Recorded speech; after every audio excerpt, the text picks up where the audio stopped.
recession, which is causing slow growth in other revenue sources.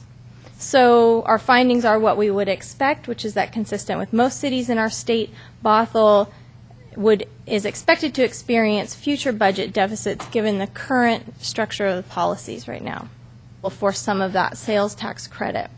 The top of the red bars is the maximum available credit based on the 20% of the sales tax, retail sales tax credit. So the city does have at its disposal the ability to be eligible for $2 to $3 million each year for the 10 years that you're eligible for the state sales tax credit. Tax credit for annexation.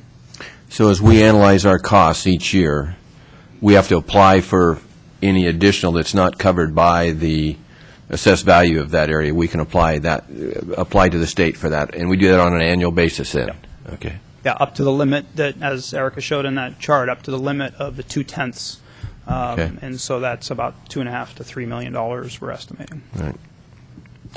And it was interesting in that graph, it didn't show that we were using much of that sales tax incentive. And I think right now it's limited just to operations. I think we had hoped that it may be able to be expanded to capital, but maximum capacity of our city hall now for our employees. So as we're looking at building a new city hall, does that mean that some of the costs for that new city hall can be recovered through this tax incentive program or be considered in that?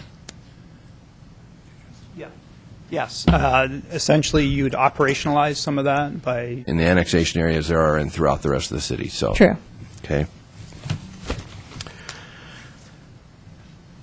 It indicated that there'd be over 20 years a REIT of approximately $50 million. I had a recommendation as to where that could go, but I'll hold